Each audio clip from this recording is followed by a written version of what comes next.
요즘 어딜 가나 위고비나 마운자로 같은 다이어트 약 이야기가 끊이지 않습니다. 예전에는 살 빼는 약이라고 하면 다 사기라거나 몸을 망치는 독한 약이라는 인식이 강했는데요. 이제는 세상이 완전히 바뀌었습니다. 진짜로 살이 빠지는 기적 같은 약이 등장했기 때문입니다. 이 약들의 핵심 성분은 GLP-1 유사체라고 불리는데요. 도대체 우리 몸속에서 어떤 마법을 부리길래 운동 없이도 살이 빠지는 걸까요? 오늘은 그 과학적인 원리와 우리가 꼭 알아야 할 주의점들을 아주 쉽게 설명해 드리겠습니다. 먼저 GLP-1이 무엇인지부터 알아야 합니다. 사실 이건 우리 몸속장에서 음식을 먹을 때마다 자연스럽게 나오는 호르몬입니다. 우리가 밥을 먹으면 장에서 뇌로 신호를 보냅니다. 이제 충분히 먹었으니까 그만 먹어도 된다는 일종의 배부름 신호입니다. 이 신호가 뇌에 도착하면 우리는 숟가락을 내려놓게 됩니다. 그런데 현대인들은 너무 맛있는 음식이 주변에 많다 보니 이 신호가 오기도 전에 너무 많이 먹거나 신호 자체를 무시하게 된 것이 문제입니다. 이번에 나온 다이어트 약들은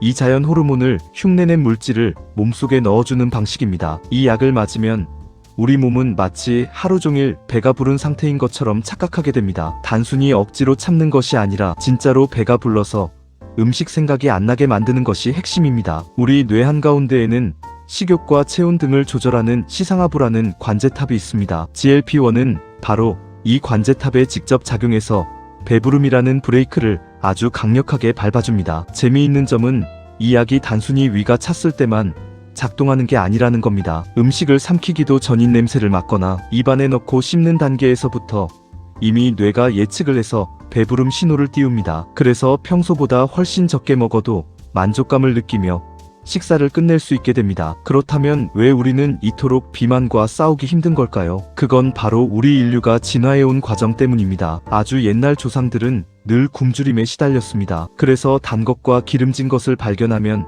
무조건 많이 먹어두도록 뇌가 진화했습니다. 하지만 요즘 우리가 먹는 음식들은 자연에는 없는 조합입니다. 도넛이나 햄버거처럼 달면서도 동시에 기름진 음식은 우리 뇌에 엄청난 쾌락을 줍니다. 마치 마약처럼 도파민을 터뜨리는 겁니다. 이걸 푸드가즘이라고 부르기도 하는데요. 우리 뇌가 현대의 맛있는 음식들에 해킹을 당한 셈입니다. GLP-1 약물은 이렇게 해킹당한 뇌의 보상 회로에 개입해서 쾌락 때문에 계속 먹으려는 욕구를 잠재워주는 역할을 합니다. 하지만 이 기적 같은 약에도 분명한 한계와 주의점이 있습니다. 가장 큰 문제는 이 약이 안경과 같다는 점입니다. 눈이 나쁜 사람이 안경을 쓰면 잘 보이지만 안경을 벗으면 다시 원래대로 안 보이게 되죠. 이 약도 마찬가지입니다. 약을 맞을 때는 살이 쭉쭉 빠지지만 약을 끊으면 우리 뇌는 다시 예전의 몸무게로 돌아가려고 발버둥을 칩니다. 우리 몸은 항상성이라는 성질이 있어서 한번 저장된 몸무게를 기억하고 지키려 하기 때문입니다. 특히 약을 끊었을 때 찾아오는 요요 현상은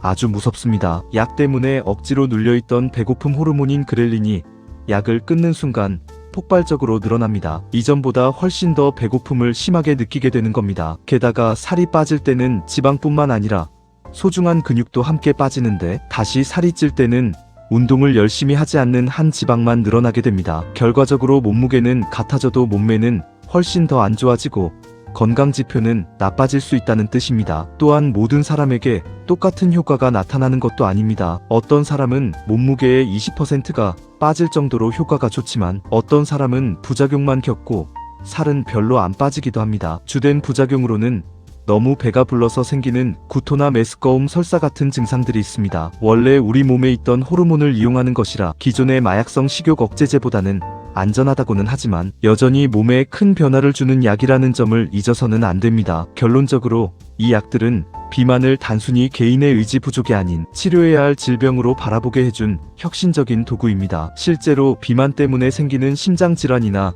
사망률을 낮춰준다는 데이터도 계속 나오고 있습니다. 하지만 약에만 전적으로 의존하는 것은 위험합니다. 약은 우리가 올바른 식습관을 가질 수 있도록 도와주는 보조장치로 생각해야 합니다. 약을 사용하는 동안 뇌가 건강한 식단에 적응할 수 있도록 노력하고 근육이 빠지지 않게 운동을 병행하는 것이 가장 중요합니다. 미래에는 더 발전된 기술로 우리 뇌의 설정값을 아예 바꿔버리는 치료법이 나올지도 모릅니다. 하지만 지금 당장 우리가 할 수 있는 최선은 우리 몸의 원리를 잘 이해하고 현명하게 대처하는 것입니다. 기적의 약은 분명 존재하지만 그 기적을 완성하는 것은 결국 우리의 건강한 생활 습관이라는 사실을 꼭 기억하시기 바랍니다. 오늘 영상이 여러분의 건강한 다이어트에 도움이 되셨기를 바랍니다. 감사합니다.